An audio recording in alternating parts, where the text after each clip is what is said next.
All right, hey guys. So my name's Eric Reinhardt, and this is the Piano Dojo channel.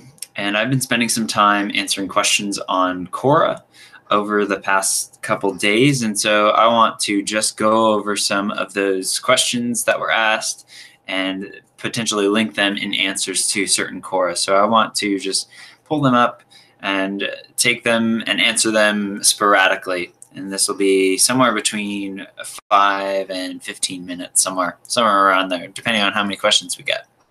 So this first question is from Matthew Cook on Quora, and it says, how will I be able to improvise on the piano for 20 minutes straight without it getting boring? So one thing, so I was taking lessons from Kyle Landry. He has a really great YouTube channel. If you haven't already checked out some of his stuff. But when I was taking lessons from him, one thing that he said is just you have to play from your heart every single day, and eventually you'll get much more comfortable with improvising. So obviously comes with experience of having a bunch of different tools in your tool set, a bunch of different left and right hand patterns.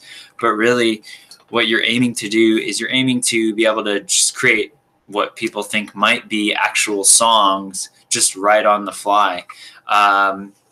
And so without it getting boring, maybe every 3 minutes or so, so that's about 7 3-minute pieces, maybe you are changing your style from, say, a more new age to a more bouncy, energetic piece, and then you're changing your mood quite regularly. It also is really important to understand what is the setting of this improvisation. Are you just sitting at home, or are you at a wedding, or are you at some sort of event, or is it on stage? All those things will be really influential in the way that you play. Maybe you don't want to be overly energetic because it's improvisation at, say, a funeral or a memorial. So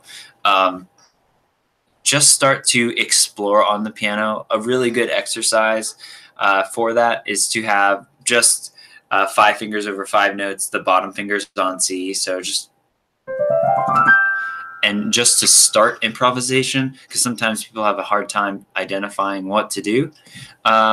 And you can just limit yourself, give yourself some creative constraints to have 5 fingers over 5 notes, and just see if you can make up something with even just that amount of simplicity. Then maybe move it on to bottom fingers over D. You have going from a major 5 steps of sound or pentatonic pentascale, and then you move to the D minor pentascale, and so already that changes the mood and it makes it a little less boring. And I often find that when I'm playing for an extensive amount of time, I have to go through that period of boringness before I can really activate my creativity. So just fight through that boredom in yourself or self-doubt, because creating is at first a very unnatural thing, especially for somebody who has studied music formally. So I'll end there with that question. Here, how can I, this question is Johanna Murphy. How can I play piano with emotion? My teacher is always telling me how to play more expressively, but I don't know how. So I am going to challenge this person and say that she's coming at this from a very cerebral place of not knowing how to play with emotion, but rather she has to really tune into her feeling. A really good book that I'm going through right now is called The Music Lesson by Victor Wooten. And we need to, as a instrumentalist, and especially if we've gone, she has a teacher, sometimes you just got to figure it out on yourself and activate that emotion. The story that I just listened to this morning from the book is you have to transmute this. He has to transmute this feeling of love to a rock. One of the most mundane things. And so you just have to like summon it within yourself.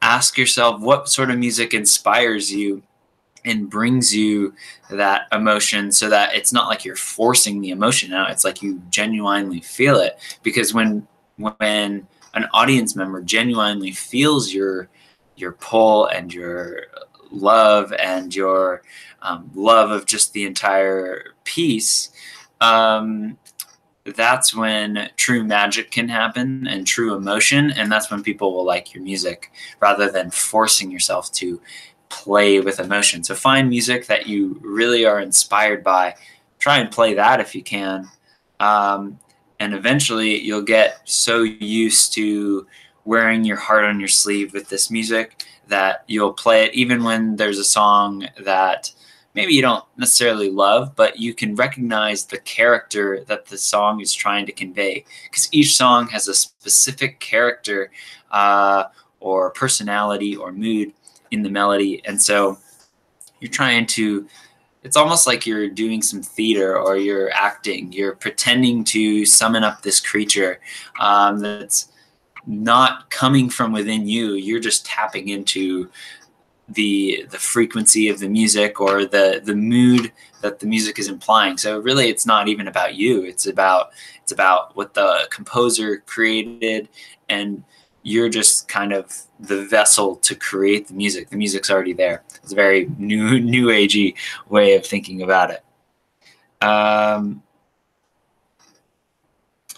So this question right here, now I'm not super great at memorization, but I'll give you my personal opinion for what it's worth. How can you memorize an entire classical piano piece, 6 pages, in one day?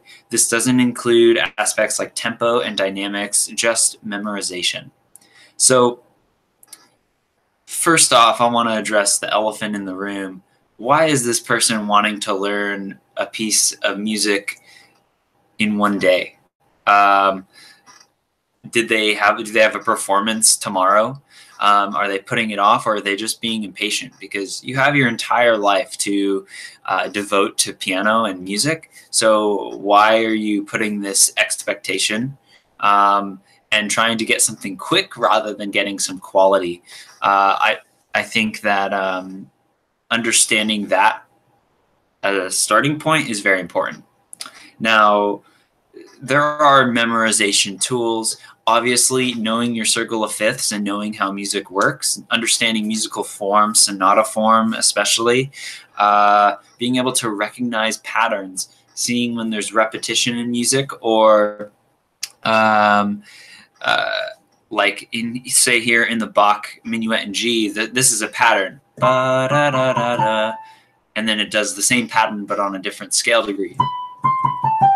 And then ba, da, da, da, da. So all of that is just one piece of information. Then next one. But it's all pretty much the same thing. And so if you learn, say, that one pattern, then you don't have to learn 4 unique bits of information. Your brain only has to remember 1 with slight modifications. So I think that's really helpful. Also, yeah, just knowing your circle of fifths, knowing that music likes to move in fifths. So say from G to C to F to B flat to E flat, but also bass lines down in the lower register, they like to move in half steps or whole steps. Occasionally they move in thirds, so jumping or skips, say C to A, down to A, like in your heart and soul, C, A, F, G.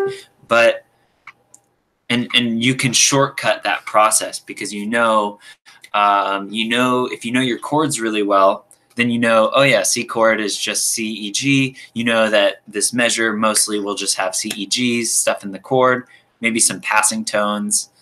But then it moves to F. And so you know, oh yeah, F just has chords F, A, C. So you're just looking for F, A, C's on that piano. So understanding how music theory works will really help you. Listening to the song just on repeat is another really good way to just get it inside of you so that it becomes less of a forced will of like memorizing, and you can just bring it. You can start singing it, and immediately you start to embody the music. You kind of get inside of it. If you've ever had the experience of you have, say, a childhood song, maybe a theme song from a show, and you haven't thought about it for decades or something, and you just pull it out because you've heard it so many times, and like somehow you know all these words to insert song name here. You just know the entire thing, and that's just from repetition of learning, of listening to it and everything. So give it several repeats. Just listen to it on repeat as you're cooking and you're not even intentionally practicing. And you can sing along with it too. That really helps to get that cantabile feel and have it be a very expressive thing. Yeah, so maybe we'll do, I'll do one more. So let me quickly find another one.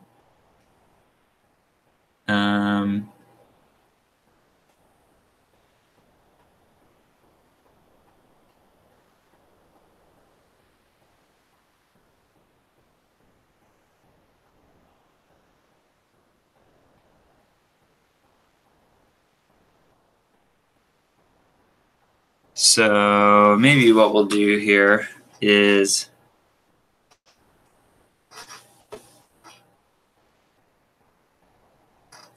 this is a really common question, so I'll just answer it. And it's talking about one second. So can you become a virtuoso piano if you start playing and learning as an adult? Or the other question is, a late starting pianist can't become a virtuoso. Is that true?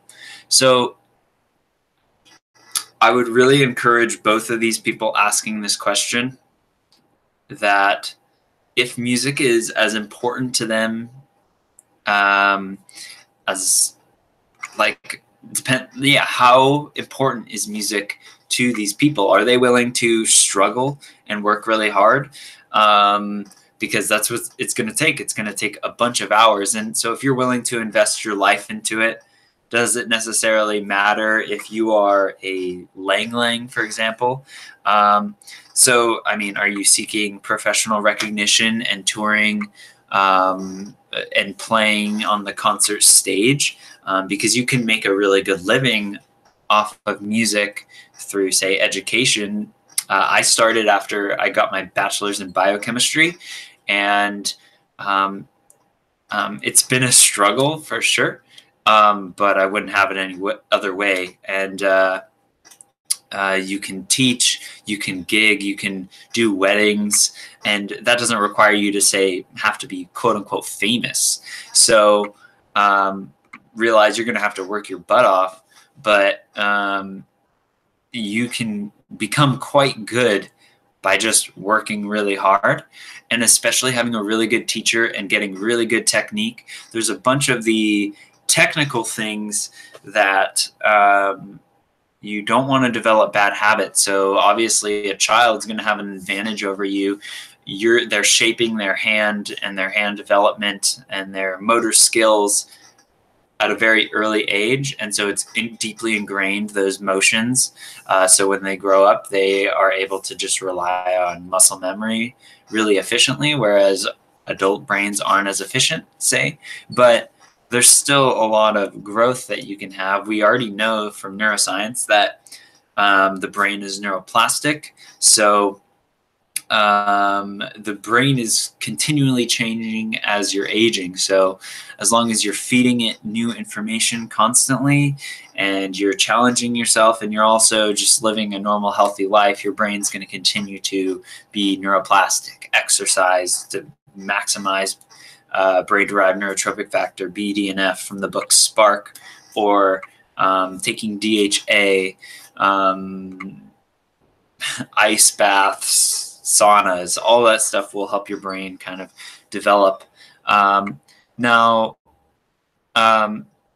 again, asking if it's a virtuoso, you can have virtuosic technique and do improvisation. So are you seeking to play classical music? That's a question to ask yourself, because there's so much repertoire out there.